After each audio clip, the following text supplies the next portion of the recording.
let's get started. Good evening, good afternoon, and good morning, everyone.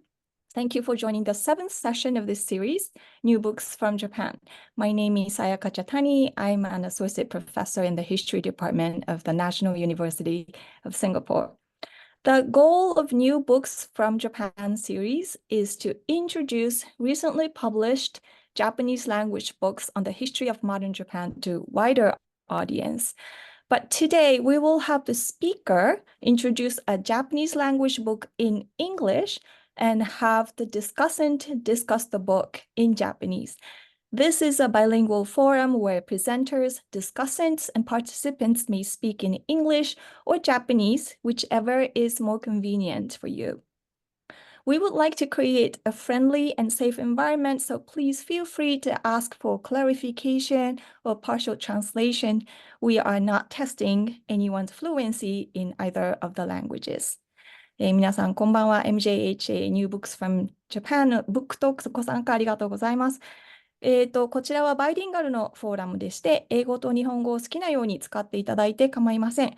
英語の質問に日本語で答えたり、その逆ももちろん大丈夫です。よろしくお願いします。Okay, then today we have Professor Jordan Sand. So let me introduce today's speaker. Professor Jordan Sand is professor of Japanese history at Georgetown University. He's a prominent specialist and a prolific researcher writing on topics related to architecture, urbanism, material culture, food, and the history of everyday life.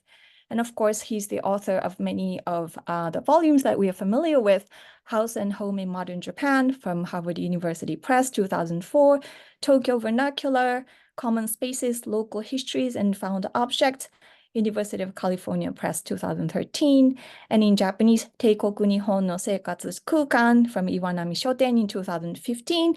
And today, he will be talking about his latest book, 破壊と再生の伊勢神宮, which came out from Iwanami Shoten. それでは、サンド先生、よろしくお願いします。はい、ご紹介ありがとうございました。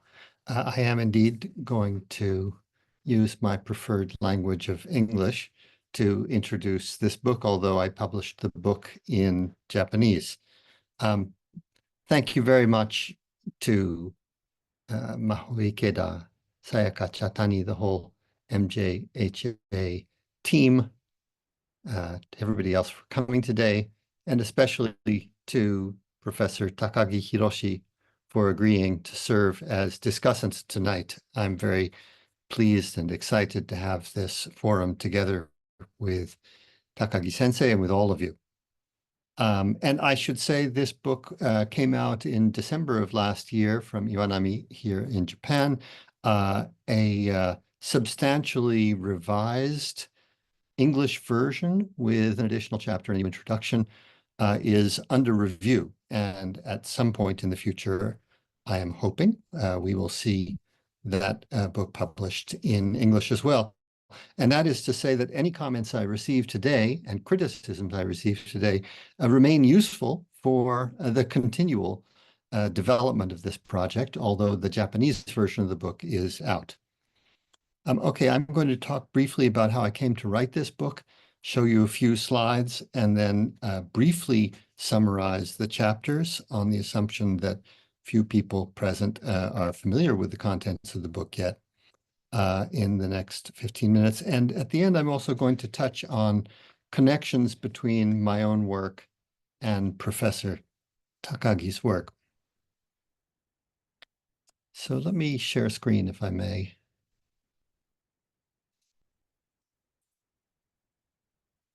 Can everybody see that? And now go to, does that look okay? Yes. I hope. Yeah, very good, thanks. Great, so this is, I'm very fond of the jacket of this book, so I thought I'd show it to you. This is the whole unfolded jacket. It happens actually to be a Meiji period newspaper illustration, obviously originally in black and white, and the very artful work of the jacket designer was to reverse the black and white and then make the black into gold, and the result looks a little like a lacquer maquille, which I like a lot, so I'm showing it off to you. This is the book. Let me say how I came to write this book.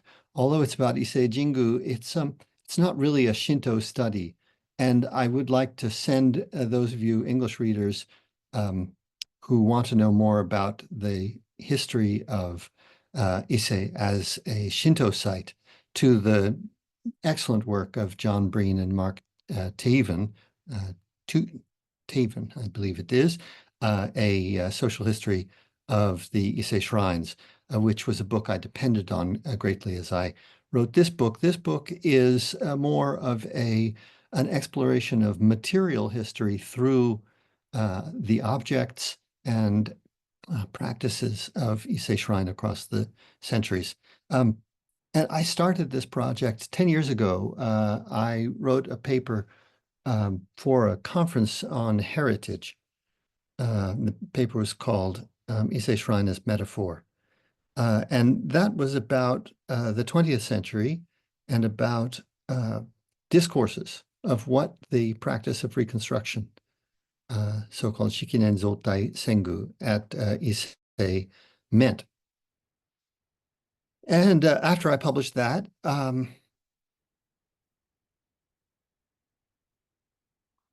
somebody said, well, that's all very well and good. That's a history of discourse.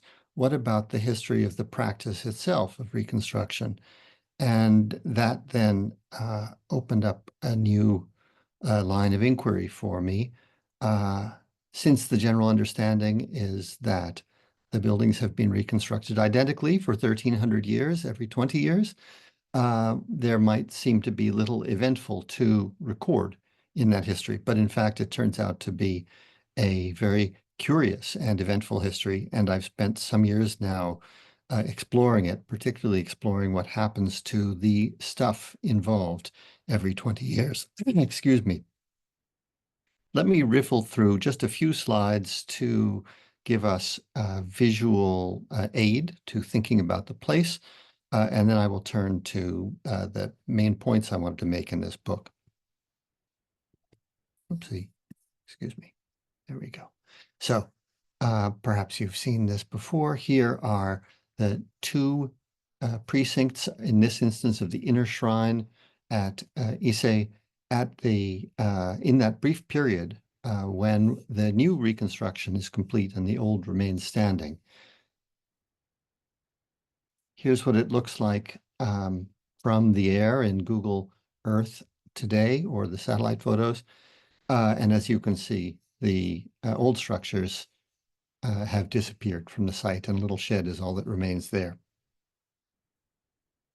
What's called Shikinen Zotai Sengu, or often simply Sengu, is not just the reconstruction of these buildings. It's a long sequence of rituals that takes place over roughly 8 years, involves huge numbers of people, climaxes in the transfer of this sacred mirror from one site to the next late at night.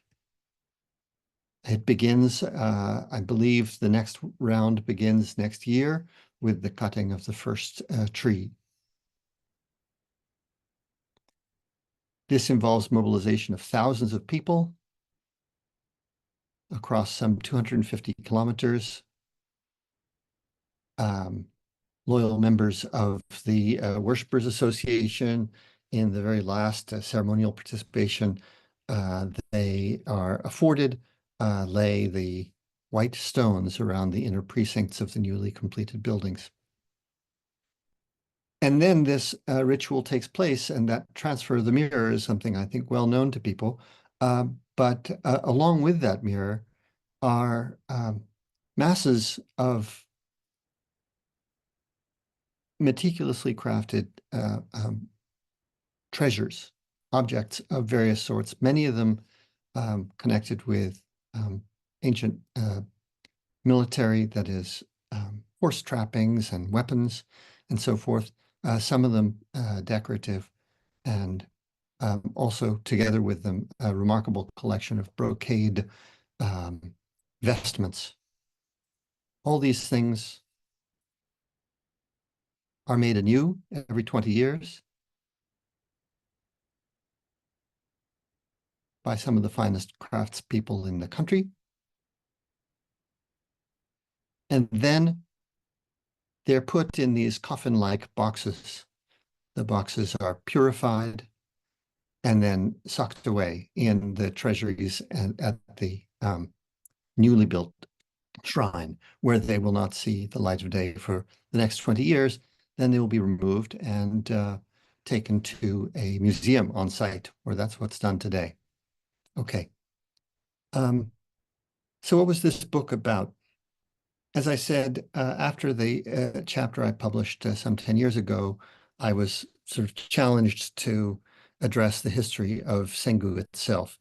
And I made a visit to the shrines, and I spoke to somebody in the PR office, a shrine priest, in fact, and I said to him, so what is done with the old shrine treasures? And he said, oh, well, you should see our new Sengukan Museum. And I said, well, I have seen it. And he said, well, the ones before that went into an earlier museum called the Chokokan, or Hall of Antiquities. And I said, well, what about before that? And he said, I think they were buried. And that seemed to open up a line of requiring further investigation. And so the fate of the objects in the history of Sengu has been my preoccupation for some time. I guess the main point of this book is to argue that Sengu at Ise has always been a manifestation of power through the ability to consume vast amounts of expensive and rare material. This is something in various forms that monarchs do everywhere in the world, but Ise shows it in a rather special form. Instead of building lavish monuments and making grand public displays, the Yamato court at Ise, which was the imperial shrine, chose a system that absorbed precious material over and over, and in effect made it disappear. And I argue that we can read this as a kind of response to a prestige goods competition that was ongoing in the earlier years of kofun, or tumulus construction, which was a kind of potlatch as a ritual display of power through distribution or destruction of goods. But at Ise, they tried to create a kind of a closed system rather than compete. And yet they never succeeded completely in accomplishing this, because there were always contending outsiders to the court who wanted to show their own power by donations to the shrine, commoners who fought to have pieces of the shrines, and then the problem of rebuilding the shrines over and over again, constantly taxing Japanese forests and the ability of the court to mobilize resources. So in effect, we have this long effort to control Ise and demonstrate power through the absorption of precious materials there, always in tension with material and social forces outside of the shrine. Just in a line or so each, I'll introduce the chapters. I start with a discussion of the idea of potlatch and suggest its usefulness for thinking about Ise. I do not mean to suggest that the Ise reconstructions literally are a potlatch, but I suggest that they can be read as a kind of response to extravagant prestige goods competition in the era at which the Ise shrines were founded. I carry that forward into discussion of the practices, in fact, of distributing and burying mirrors in the era before the establishment of Ise, and how Ise and Sengu offered a kind of response in the era of the founding of the Ritsujou state to that earlier practice. I then look at what happens to the stuff afterwards, as I mentioned. And by stuff, I mean both the shrine treasures and the wood from the buildings, and also what happens to the stuff when things fall apart. And to my surprise, there are many centuries in which this is a very, very fragile site and often in very ill repair. And so I trace through medieval and early modern documents all sorts of situations in which the material stuff, as for example, these gold-plated wooden billets that sit on the ridge called katsuogi, become objects of competition among priests or competition with commoners outside the shrine to claim the rights to stuff, as the shrine constantly is circulating material through this site. I then move into the modern period, and the rest of the book is focused on the early modern and modern periods. And I look at the way the stuff, particularly the shrine treasures, come to be reimagined in the Meiji era as a form of national treasure or cultural property. And these are two rather important figures in that story. It's a rather convoluted one, but this fellow on the left, Seko Kakutaro, plays a particularly prominent role in the book as somebody who was seeking to reform practice at Ise in the late 19th century. He's an interesting figure, kind of a transitional one, who he's clearly a preservationist. He thinks that the shrine treasures must be retained, as he puts it, in the eternal present. But unlike the more famous Ninagawa to his right, he was not very interested in museums or public edification. He was interested in preserving the embodiment of the unbroken imperial line in these objects. Better that they be hidden from public view, lest people seek to appropriate them.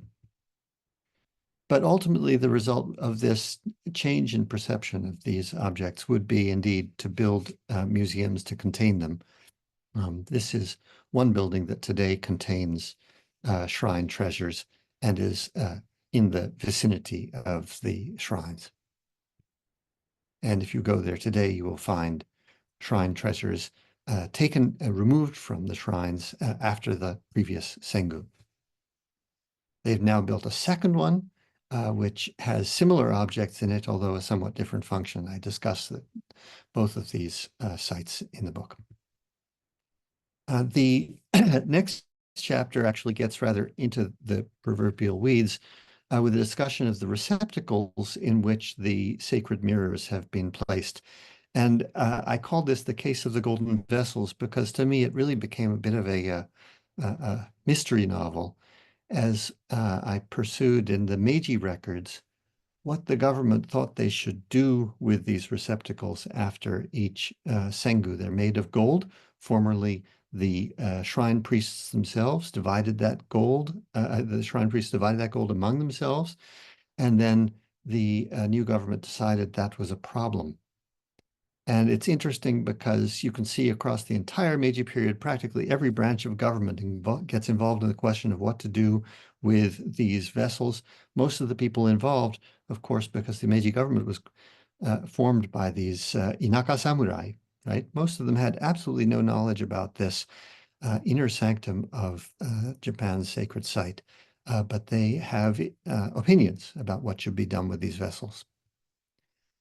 I then turned to the climax night in which the mirrors are transferred. And here's a rather unlikely photograph from 1973. Just as the ceremony has finished, people dash to be the first to, worship at the shrines. In fact, in the Tokugawa period, they didn't have to wait until the end because massive crowds were involved in the massive crowds were involved in the procession itself. They tore the brocade curtains to shreds. They stole ornaments off of the shrines, and in every way possible, they tried to take away a piece of Ise Jingu for themselves. And that is a history that is, I think, pretty well known to people in the shrines, but curiously has not been told in much writing I have found to date. I then have a chapter about the provision of wood, which has been actually a problem for centuries at Ise. And it's a self-created problem because they could build these buildings identically with smaller timbers, but the fixation has always been on acquiring the very largest hinoki cypress in the country to rebuild. And so that in itself is a demonstration of the way in which this is a kind of performance of the mobilization of resources for the state. Finally, or penultimately, pardon me, a chapter about the issue of fire. Here again, we see an enormous transformation in the Meiji period in responses to fire. There were many fires at the shrines over the centuries, and it's in the Meiji period, led particularly by local newspapers and opposition politicians and so forth, that the problem of fire is treated as a one of critical importance to the state. And then I returned to the a revised version of the article I wrote originally about conceptions of and discourse about the reconstruction at Ise. And I include this postcard here from sometime in the 1910s. I wish somebody could make out the date here for me. Just to suggest that there have been many Ises. This is perhaps not the Ise most of us think of today, but there was this Ise too. Let me turn for a moment to the wonderful work of my discussant, Professor Takagi Hiroshi. After破壊と再生の伊勢神宮 was published the end of last year, a couple of months later, Professor Takagi published this book, Kindai Tennosei to Dento Bunka, the latest in a number of works from Professor Takagi on precisely this subject. I think he's done more than anybody to revise our conceptions of the heritage system in modern Japan. And the work of Carol Gluck, Takashi Fujitani, and others has shown us the way in which the Meiji invention of Tennosei was as much about a kind of cultural performance as it was a political system. What Takagi Hiroshi has done for us is to show that performance in its two key aspects, and this for me is very provocative, what he calls hitokusei and kokaisei, concealment and publicity, and to show it throughout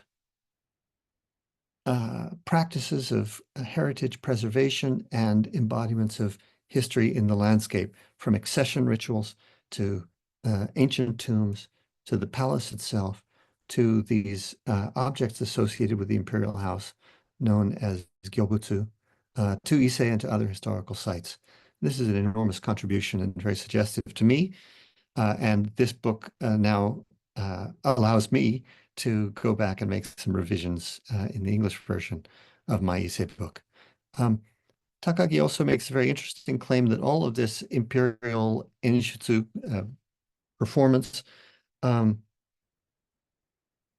is far from over. In fact, it's seen a sort of renewed life in the 21st century, tied to the postmodern tendency to blur myth and history. And the salient example here is the naming of the so-called Nintoku tomb for its UNESCO World Heritage designation, a fascinating case. It does make me wonder, and I've started a conversation with Professor Takagi about this. It makes me wonder a little bit about what we should do with the need for stories and the fact that we don't recognize history as the science that it was once understood to be. But obviously we can't escape our responsibility as historians to draw the distinction as sharply as we can between myth and history. Something maybe to talk some more about. Another major point of confluence between my work and Professor Takagi's, if I can call it that, is that both of us are concerned with the modern practices around heritage and cultural properties. And here too, Professor Takagi's work has been very illuminating to me. And I look forward to talking some more about it, in particular, perhaps about the issues around authenticity. I'm going to stop there. Pardon me for having gone on and unshare. Thank you.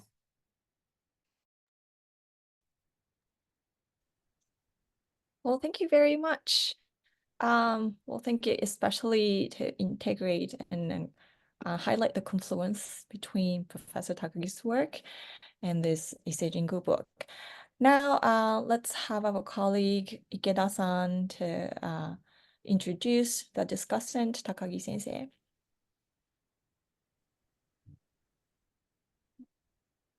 こんにちは、都立大の池田です。で私からですね、ごく簡単に高木、博さんについて、ご説明します。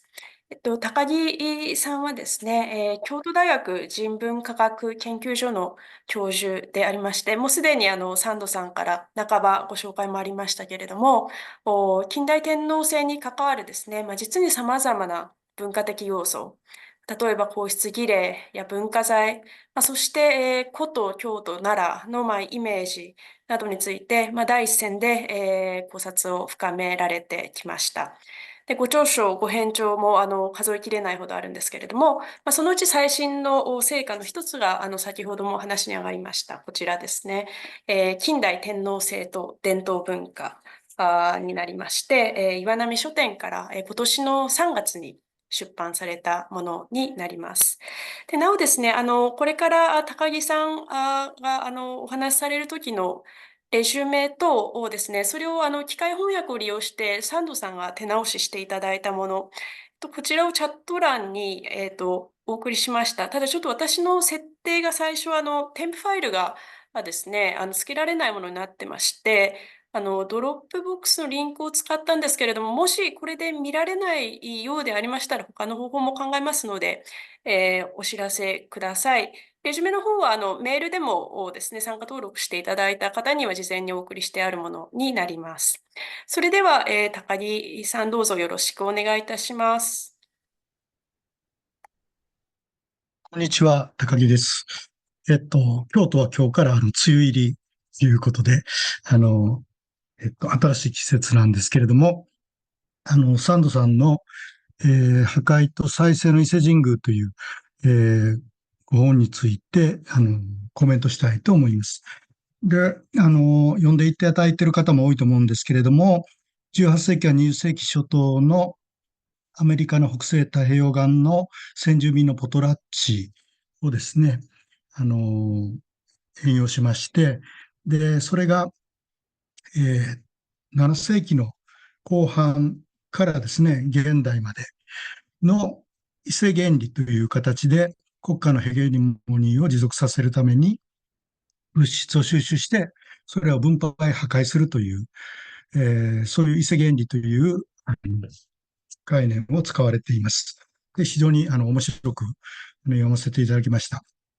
で、非常に画期的なのはですね、やはり天武町の、成立ということで、天武町は古代史の中で大王からですね、大君から天皇になるという、そう天皇后が成立する時代だというふうに言われています。で、それは同時にですね、天皇が神になり、農耕祭祀の集大成である大嘗祭の始まりともされます。それから、8世紀の初めの古事記日本書紀の編纂が本格化する時期ということになるわけですね。したがって、その律令制と、まさに古代の天皇制が始まる時期にですね、伊勢原理が成立するということが非常に重要だと思います。で、最近、考古学でも言われてますけれども、この時に危機神話に伴う神武陵というものも造営されているわけですね。で、その場所に関してはいろいろ説があるんですけれども、日本書紀に出てくる神子の乱の時の、神武陵の記載というのは本当だろうというふうに言われております。で、それはですね、大王の時代の、維新財の、獲得分配競争で、次第に大和政権がその地方豪族に対する優位を持っていくんですけれども、そういう、大王のによる維新罪の分配という時代が終わる。で、あるいは巨大古墳がなくなることもそのことと関わっていると思います。それはまさに新しい時代の古代天皇制の成立とともに、都における、一代の天皇の体ですね。で、それは天照大神の、末裔になる。孫として生まれ変わるというふうに江戸時代以降は言われますけれども、二人の御事として生まれ変わるというふうに位置づけられますけれども、天皇の身体ですね。で、それと同時に、天皇の生死、一代とは無縁に永続的に続く式年制の遷宮ですね。この2つがあるということであります。で、その問題に関してですね、レジュメの、後ろから2枚目のところですけれども、これは大乗宮の、2019年の大乗祭の中、雪月殿の中のしつらえであります。で、いわゆる第一の神座が布団が敷いてあって天皇がくるまるというところで、それが終わった後に第二の神座で天皇が天照と共に食べるという儀式が行います。その際に、御座の向こうの神座に食べ物を置くわけですけれども、黒木白木も含めてですね、その延長線上には伊勢があるわけです。第二の神座の延長線上には伊勢があります。で、こういう都における、大乗宮の一代限りの天皇が伊勢に向かって、神になると。こういう儀式がですね、天武町に始まって、平安朝以降にこういうしつらいが起するわけですけれども、その伝道というものもですね、非常に重要な儀式として始まるんだということです。で、それは、レジュメにはちょっと書いておりませんけれども、現在の皇居の賢所とですね、天照が祀っている賢所と、それから伊勢神宮の内宮ということの関係にもなぞらえると思います。それから、あと、関わってですね、その分配ということに関わると思いますけれども、移築の文化史ということが日本の文化の場合にあります。これはもう建築史で言われていることで、京都御所の建物などを、歴史的にですね、江戸時代からずっと、移築して、それが再利用される、仁和寺の金堂をはじめですね。それから近現代においてもですね、例えば河内長良の関心寺のようにですね、京都御所から貸しされる建物というものが大切に使われて、意味をそれぞれの地方で持っていくというような文化があります。で、こういうものの、広い基盤というものがあって、伊勢の問題もあるだろうというふうに、これは参考までです。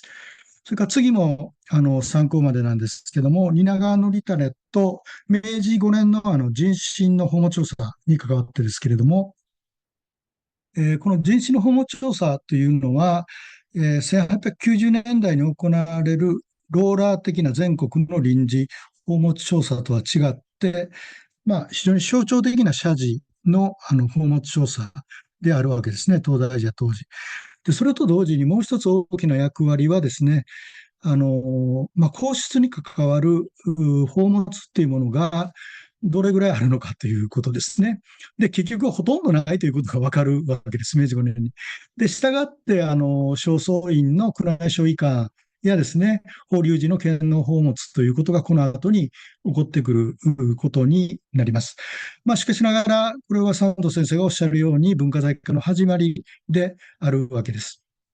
で、これから佐藤先生が言われた、二つ目の大きなポイントなんですけれども、日本の文化財の体系っていうものは、現在もそうなんですけれども、文化財保護法に、規定されているような公開性のあるもの。これは博物館、国立博物館や国宝史跡、古社寺、古墳ですね。それから、皇室財産系で取得する隠す宝物財でありますね。ですので、隠すものとオープンなもの、その2つが1880年代から現代まであるわけですね。で、この世界遺産の、1990年代以降にこの2つの体系っていうのがちょっと揺らぎ出すんですけども、今日はちょっとそこを説明いたしますね。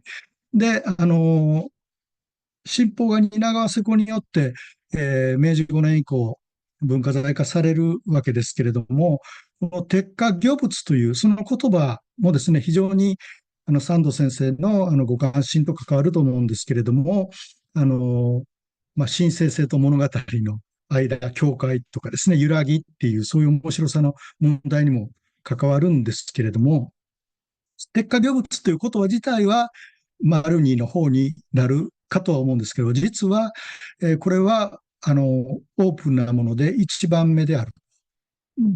であるけれども、国宝や一般ではないということがあるということですね。皇室のそういう秘匿性に関わる問題もあるということです。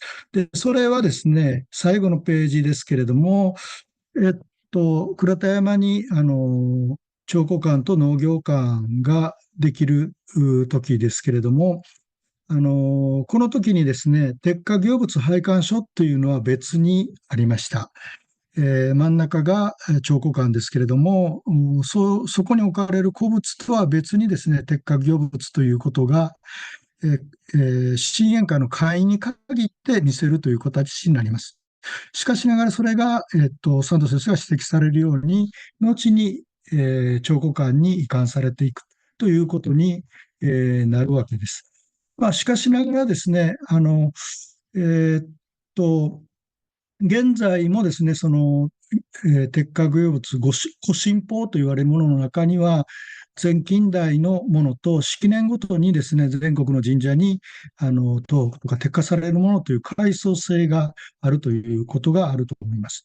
で、神宮の御神宝意識というものが、重要文化財に、されるということがあって、これに関しては常にオープンなわけではないというふうに考えられます。で、そういう伊勢神宮を特別にするという問題はですね、これは神社本庁の神宮大麻の戦後も続く頒布の問題にも関わりますし、伊勢神宮は皇室の財産という規約にも関わると思います。で、最後にちょっとオーセンティシティに関するナラドキュメントのことをお話しさせて、話を終わりたいと思いますけれども、これは日本文化論とも関わるわけですけれども、20世紀の世紀転換期に、サンド先生は天津やハーンがですね、非永久性こそ日本国民文化の最高の美徳ということで、戦宮に待つような文化を欧米に対してプレゼンテーションするということを言われました。で、それはまさにその通りで、岡倉天心や、黒板克美が明治の末や第一次世界大戦後に西欧の物質文化に対する日本の自然やそれ精神性ということを日本文化として打ち出します。これは一つのパターンでありまして、現代においても、四季の巡り合わせとかですね、そういうのは別に日本だけではないと思うんですけれども、言われる、それから精神性の優位ということも言われると思います。で、それはですね、ナラドキュメントの精神と感性という新しい価値や、後の無形文化遺産につながっていくというふうに考えられると思うわけですね。で、石の遷宮のそういう精神性やですね、それから石の文化ではない、形は残すけれども、材料は0% であるという、そういう問題を評価していく動向っていうものは、日本の文化財行政にも流れ込んでいまして、21世紀では、生態的な、スタティックなものだけじゃなくて、動態的なもの、変化するもの、あるいは物語を組み込もうとしていることが出てきております。で、サンド先生が私に投げかけられた疑問とも関わりますけれども、物語と歴史学の関係ということで、最後にお話ししたいと思います。で、それはですね、一つ例なんですけれども、これは通算は1780年の都名所図会の源氏物語のですね、夕顔の塚であります。ですので、源氏物語というフィクションをですね、主人公のお墓であるわけですけども、その前で、親子がいるわけですけれども、で、これをですね、フィクションであるという形で、今日考えていいのか、現在もあるわけなんですけれども、これは、例えば、東京でも正門塚という、正門の首が飛んできた塚が大手町にもありますし、新宿区にお岩さんの稲荷もあります。で、それはですね、私はですね、これはいかに江戸時代の後期の社会の中でこういう物語が人々の関心を持ち、信仰や参拝の対象になったかという、そういう社会の意味ということが重要だと思うわけですね。で、そういう歴史的な生成の歴史学としての原理というものをちゃんと考えた上で、今日文化財的なものとして考えるということですね。だから決して平安時代のものではないわけですけれども、そういう視点が必要なんじゃないかというふうに考えております。